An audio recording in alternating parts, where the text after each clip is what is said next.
In 1948, Alan Paton wrote his seminal pre-apartheid novel, Cry the Beloved Country. 72 years later, I was wondering that if we were to resurrect him, and if we were to write a novel set in present-day South Africa, the title of his new novel will probably be Scream, My Beloved Country. Despite the fact that South Africa is indeed a rich country with a gross domestic product, GDP, of almost 500 billion US dollars, and with a per capita income of almost 7,000 US dollars, you find the challenges of fragility, of lack of self-delivery, of division, of conflict permeating in this country. We heard in the morning stories of citizens of Gauteng complaining about the lack of water. Power outages have become the order of the day. A few months ago, I was at Macro Woodmead trying to buy a computer for myself. And you know where the computers are? There are those huge television screens. The time was around 11 a.m. and the power just switched off. And I screamed, welcome to Zimbabwe. So the acceleration of South Africa towards a state of state failure is beholding and bewildering to many Africans who live north of the Limpopo because of the huge, vast resources that your country has. But the story of South Africa is a story that has been narrated and lived in much of Africa, where there has been characteristic of state failure, of pseudo-elections, the ritual of elections that are held every 5 years. In 2024 alone, there will be 19 elections that are going to be held on the African continent. In our region alone, there will be an election in South Africa. There will be an election in Botswana, in Namibia, in Mozambique, in Mauritius. 19 elections. We've been having elections since Africa gained independence in 1958. But a lot of those elections have meant no difference. We watched in the morning young people being interviewed, whether they will vote or will not vote. Many of them are enveloped in the fatalism that the election will not make a difference, the election will not bring about change, and the election is just, as I said, a ritual. And part of our challenge in Southern Africa is the control of the liberation ethos. Over 200,000 citizens in the sub-Saharan region live under liberation movements.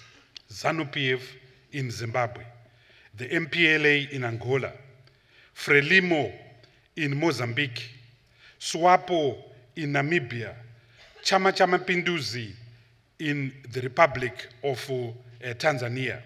One could argue that Botswana too is under a liberation movement. But the challenge with the liberation movement is that, yes, they carried out a historical task, an important historical task in the process and struggle for decolonization. But the honeymoon was short-lived because the agenda for liberation was never designed to transform and to economically liberate the citizen. So in many of these countries, 50 years after independence, 60 years after independence, the life and quality of the citizen has not changed because the liberator failed to transform the economy, failed to transform the livelihood, failed to make a difference in the lives of the ordinary person, in the lives of the ordinary citizen. So you have massive citizens living in poverty, living in underdevelopment, surviving on US $1.25 a day, which is the definition of poverty given by the World Bank. And part of the problem is that the liberation movement was concerned with power and power for power's sake. It was Kwame Nkrumah in 1958 who said, "Seek ye the political kingdom first and everything else will follow." Therefore, ZANU-PF, Frelimo, SWAPO, MPLA has sought the political kingdom instead of the developmental kingdom, instead of the transformative kingdom. And three things have driven the liberation movement: the pursuit of the power retention agenda at any cost.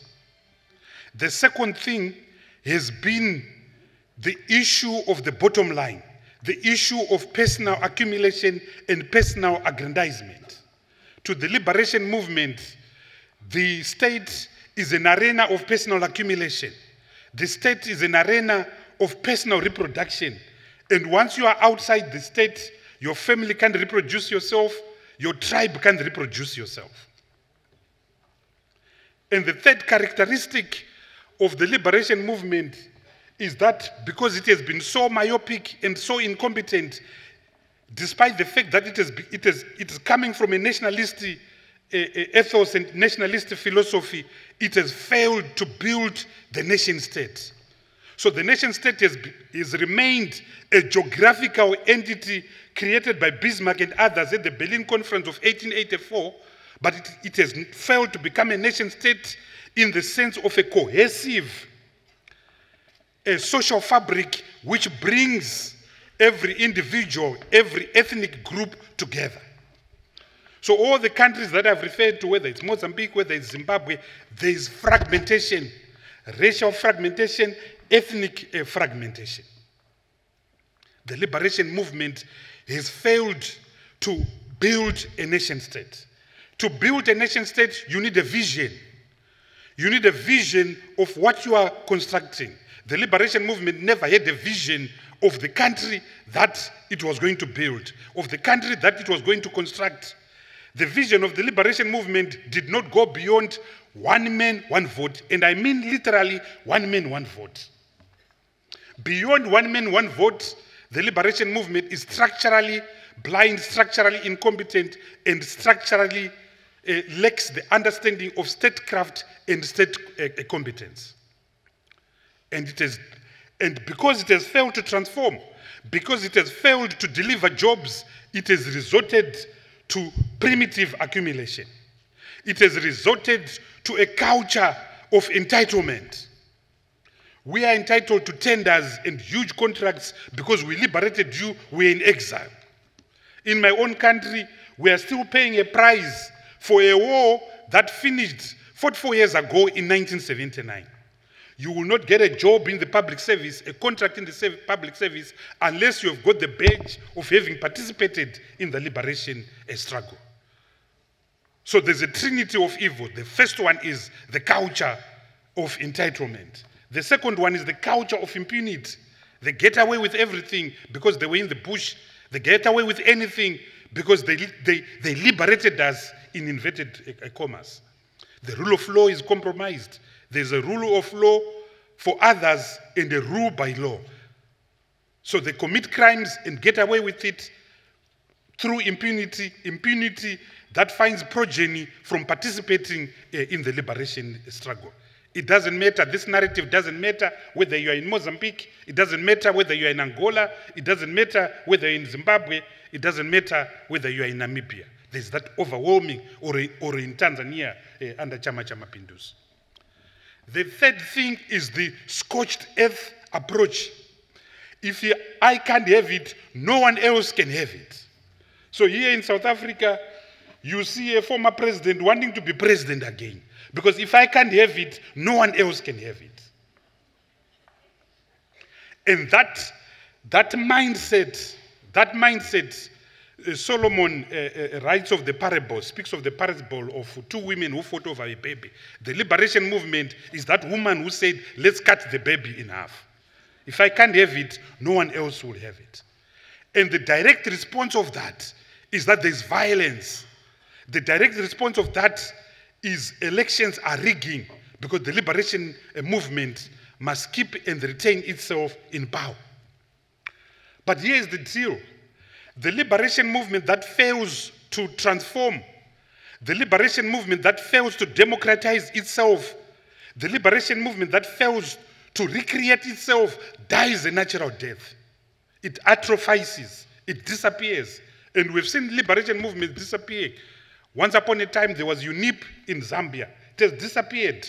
Once upon a time, there was KANU in Kenya. It disappeared. The liberation movement must go internal transformation, internal change, otherwise it will disappear. And I think you are seeing slowly here in South Africa the withering of the liberation movement. From high majorities, it would get under President Mandela to, if they get 40% or 44%, they would have done very well come 29 May of 2024. But the citizen in these countries must take a large blame of responsibility for allowing itself to create the abuse and the autocracy that is reproduced by the liberation movement. Because we've surrendered everything, we've surrendered our autonomy to the liberation movement. So the liberation movement has substituted itself for the citizen. It starts with a Politburo, it starts with a president who substitutes himself for the political party, for the Politburo, for the Central Committee, which Central Committee would have substituted itself for the citizen. So we have allowed ourselves to be where we are, namely objects of development of the struggle, because we lacked citizen agents.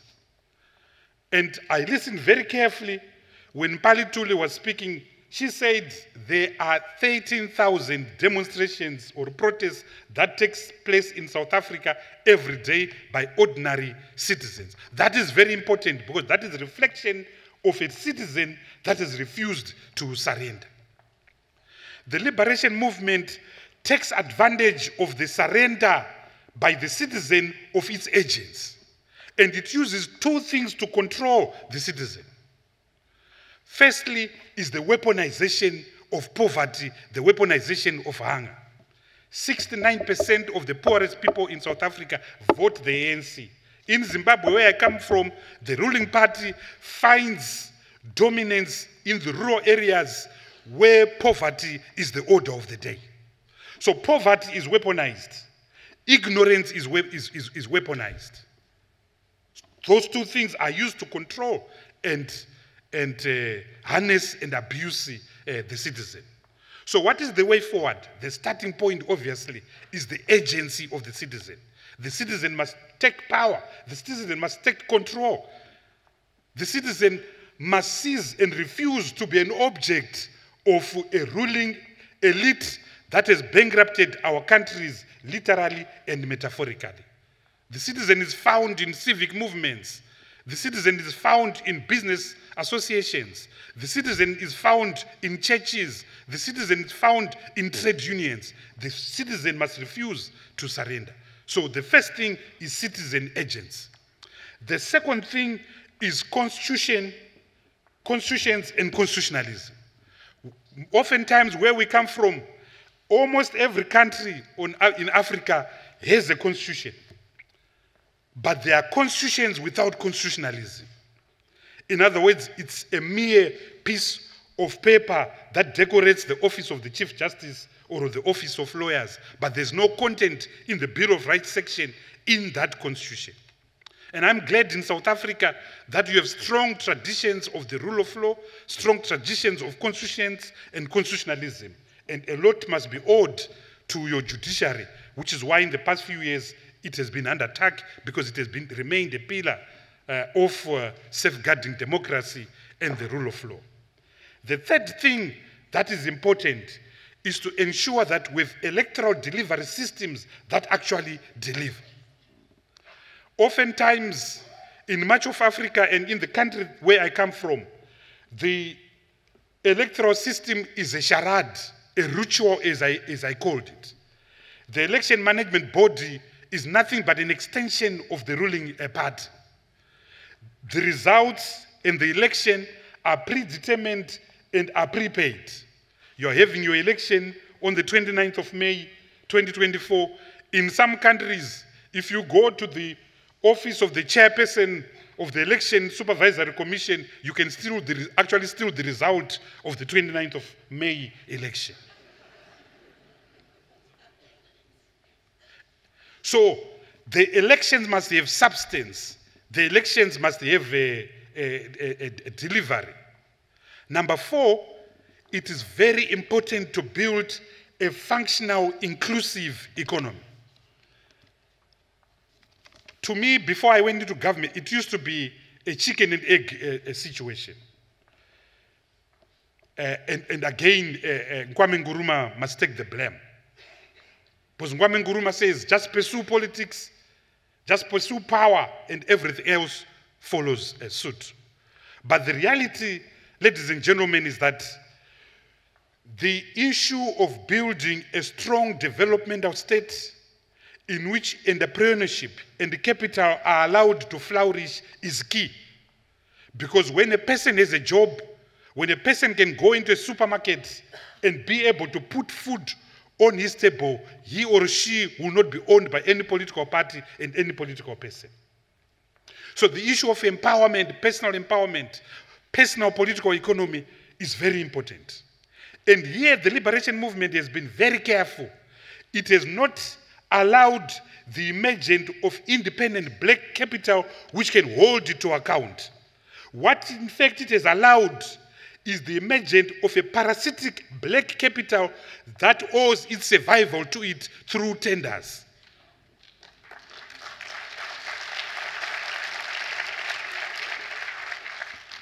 So the independent black bourgeois, the independent black capital has not been allowed to exist, because an independent black capital becomes a threat himself to power.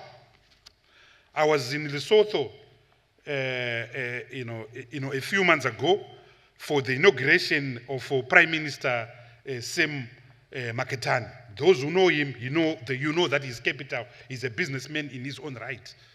But the political elites were threatened by him.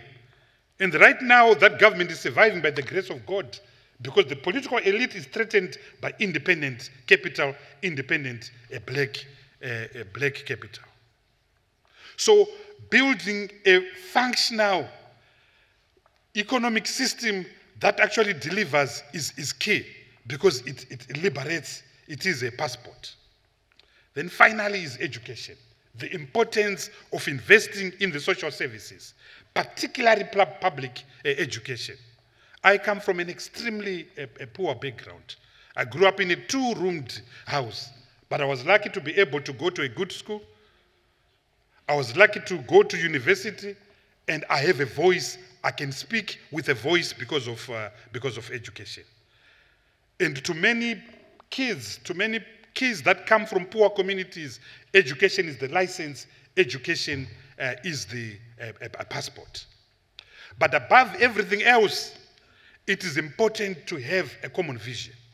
In 1958, when Africa became independent, when Ghana became independent, its economy was bigger than that of South Korea. But Southeast Asia had a vision.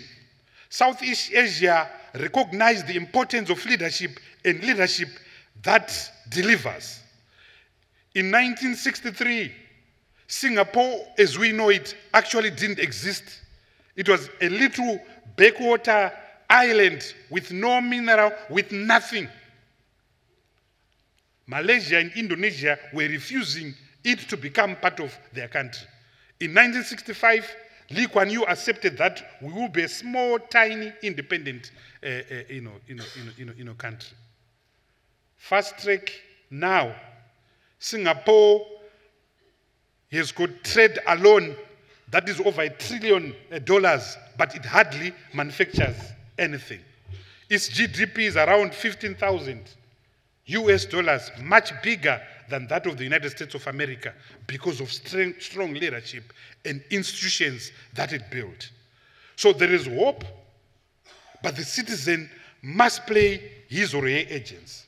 And I hope that the citizen gathered here will understand that on the 29th of May, you have a historical mission of taking your fate back into your own hands. I thank you very much.